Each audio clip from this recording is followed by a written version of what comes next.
Villains. देखो हम सब जानते हैं विलन्स को, और हम सब ये भी जानते हैं कि हीरो हमेशा अच्छा होता है और विलन बुरा। क्यों हीरो की हमेशा जीत होती है और विलन की हार? क्यों? वैसे तुम कौन हो? अब मैं जोरो तेरी ऐसी की। ओके, तो मैं कहाँ था? हाँ, मैं था विलन्स पे। भले विलन्स चाहे कितने बुरे, डिस्ट्रक्टिव और ब्रूटली क्यों ना हो, बट फिर भी विलन्स आर कूल। खुद सोच के देखो, क्या तुम्हें जोकर पसंद नहीं आया? क्या तुम्हें डेथ पसंद नहीं आया? ऐसे ही लाइट, डार्थ वेडर, वोल्डेमॉर्ट कोई कूल विलन नहीं है।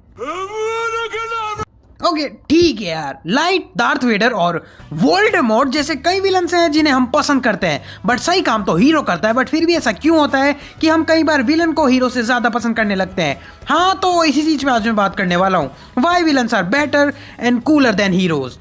तो सबसे पहले पॉइंट से शुरुआत करते हैं, जो कि है दे आर अनप्रेडिक्टेबल। देखो हमें पता है कि most of the villains hero से हारते हैं, चाहे एक मूवी लगे या दो, हार तो होनी है और हीरो की जीत। और बहुत हद तक हीरोज प्रिडिक्टेबल भी होते हैं, मतलब तुम समझो दुनिया बचानी है, साथ ही में लोगों की जान भी, और मन करा तो विलन की भी जान बचा लेंगे। बट विलन्स वो अपनी मर्जी के मालिक होते हैं। एग्जाम्पल के लिए जोकर को ले लो, ऐसा विलन कभी भी प्रिडिक्टेबल नहीं हो सकता। अभी आपके सामने खड़ा है, अगले मिनट आपके पिछवाड़े में चाकू डाल दे, किसे पता?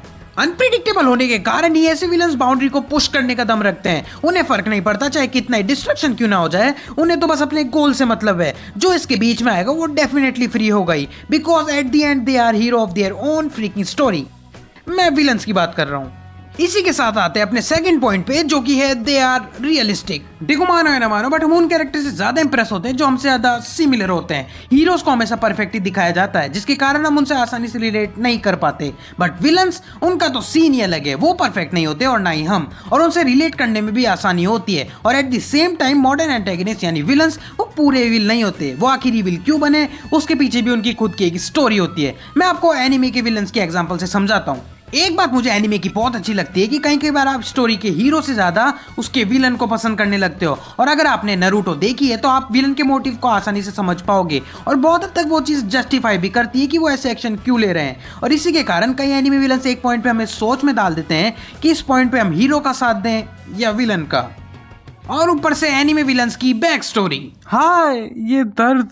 एनीमे में कोई हीरोज ही ट्रेजेडी से नहीं गुजरते। कुछ ऐसे कैरेक्टर्स भी होते हैं जिनका पास इतना बुरा और दर्दनाक होता है कि उनके पास कोई और चॉइस बचती ही नहीं है। अगेन मैं नारुतो का एग्जांपल लेना चाहूंगा। नारुतो में से कई कैरेक्टर्स हैं जो बुरे बने अपने पास की वजह से, और उन्हीं कैरेक्टर्स में से एक कैरेक्टर आता है पेन। पेन का आर्क नारुतो सीरीज के बेस्ट आर्क में आता है, जहाँ शुरुआत में पेन लीफ विलेज के साथ नारुतो सीरीज के कुछ की कैरेक्टर्स को भी फ्री कर देता है। बट लेटर जब पेन की बैक स्टोरी पता चलती है कि पेन के होमलैंड पे कई वॉर्स हो चुकी है, और उन्हीं वॉर्स के बीच लीफ निंजास पेन के पेरेंट्स को फ्री कर देते हैं, बट वो तब भी नहीं बदलता। टर्निंग पॉइंट तो तब आता है जब उसका फ्रेंड भी फ्री हो जाता है, और यहीं से बनता है नगाटो पेन। और ऐसे ही मॉडर्न विलन्स के पास भी खुद की एक वजह होती है जो उनके एक्शंस को बहुत अच्छे से जस्टिफाई करती है। और अब तीसरा पॉइंट आता है विलन्स की कॉस्ट्यूम्स और लुक्स। विलन्स का कैरेक्टर वाइज तो स्ट्रांग होना जरूरी है ही, बट कुछ विलन्स ऐसे भी हैं जिनको पूरा करती है उनकी कॉस्ट्यूम और उनके लुक्स। उनके कॉस्ट्यूम्स और लुक्स के पीछे भी एक वजह होती है जो जानने के बाद वो कैरेक्टर और ज्यादा बैडेस बन जाता है। जैसे जोकर का फेस व्हाइट क्यों है, केमिकल्स में गिरने के कारण। एरिक किलमॉगर की बॉडी पे स्कार्स क्यों हैं, हम सब ये जानते हैं। और ऐसी चीजें विलन्स को और ज्यादा डरावना बना देती है। और ये चीज एक तरह से जरूरी भी है, क्योंकि जब तक कोई विलन विलन जैसा नहीं लगेगा तब तक उसमें से विलन वाली फील ही नहीं आएगी।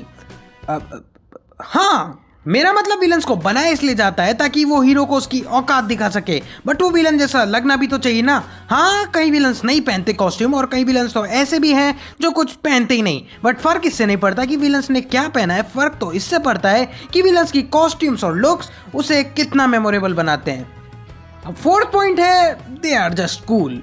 तो इस पॉइंट के लिए मैं एग्जांपल लूंगा रिसेंट के सबसे ज्यादा पॉपुलर विलन की, जो कि है पुस इन बूट्स द लास्ट विश का डेथ। मूवी में 17 मिनट का स्क्रीन टाइम था, बट मूवी के मेन कैरेक्टर से ज्यादा पॉपुलर उसका विलन बन गया। डेथ पूरी मूवी में एक बिगड़ी बिल्ली की जान के पीछे ही पड़ा था, बट डेथ को कूल क्या चीज बनाती है, वो है खुद डेथ।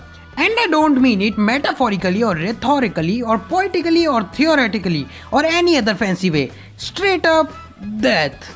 डेथ जिसके प्रेजेंस भर से ही पुस के रोंगटे खड़े हो जाते हैं। डेथ ने पुस को दिखाया कि मौत क्या होती है, उसकी कीमत क्या होती है, और जब पुस को अपनी जान की कीमत समझ में आई तब वो वापस चला गया, वो भी one of the coolest way possible, यानी अपने स्टाइल में। देखो कुछ विलन्स ऐसे भी होते हैं जिनको किसी चीज की जरूरत नहीं होती, वो होते ही इतने कूल है कि हम उन्हें पसंद करने लगते हैं। तो इसी के साथ अगर आपको ये वीडियो पसंद आई तो वीडियो लाइक करना। आप मेरे चैनल की अदर वीडियोस को भी चेकआउट कर सकते हो। अगर पसंद आ जाए तो सब्सक्राइब भी कर देना। मैं मिलता हूं आपसे नेक्स्ट वीडियो में। Till then stay tuned.